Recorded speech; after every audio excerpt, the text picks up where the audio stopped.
Hi guys! So ayan, tapos na ako sa makeup ko. As simply as like that lang naman ako. Makeup din ako. Guys, shadow. Hindi na ako blush on kasi natural na ganda na lang. Charot. Ayan, ano na lang tayo. Gandang natural. Yan, lip tint. Hindi ko pwede kasi talagang tanggalin sa mata ko yung liquid eyeliner tsaka yung kilay ko.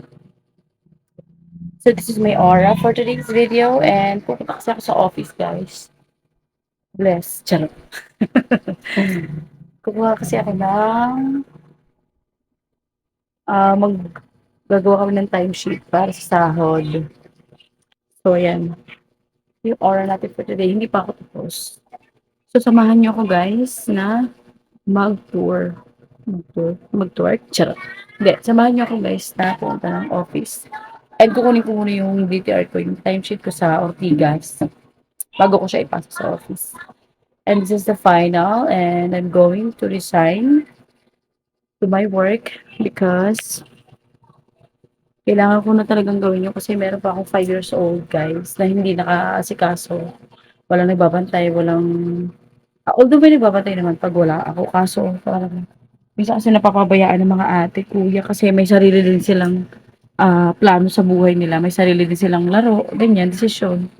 So, ayun, parang napag-desisyon na rin namin mag-asawa na mag-resign ako kasi magbabantay nga ng bata, ng 5 years old kung ano kasi mahirap kumuha ng katulong guys. Siyempre hindi rin natin kilala or alam kung ano yung pwedeng mangyari, di ba?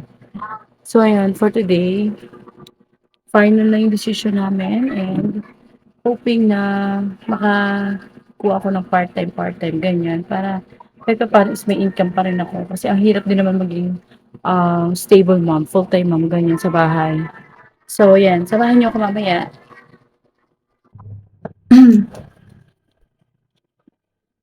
May ganun na nangyari.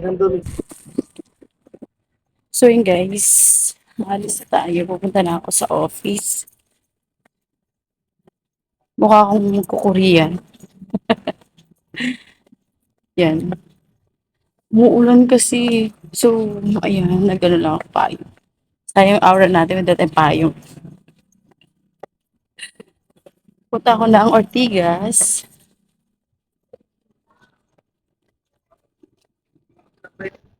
Dito kasi ako sumasakay guys. Dito sa palagi kong binababaan. Dito sa my place. Yan. Bawal kasi, nag-blazer ako kasi bawal sa office yung naka-sleeveless. So, panakip lang natin yung ating blazer. Nagugutom na ako. Until now kasi tulog pa yung mga anak ko. So, buwabawi ng tulog kasi, di ba? Puwet na puwet kami nung 31 kasi 6 AM na kami umuwi sa bahay. Tapos 6 na kami, mga 7:30 na yata sila nakatulog.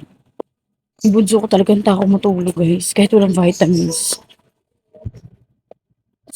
So ayun guys, malapit na ako makasakay. Yung jeep. Ay, sakit pala sa paa ng shoes ko.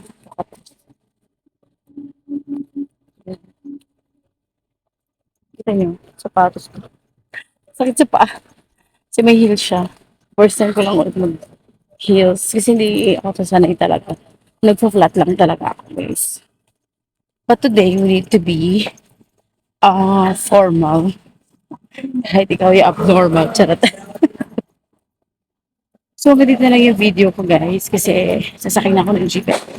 Medyo malayo po. Baka masyadong haba na video. Bye! Gracias. Don't forget to like and share my video.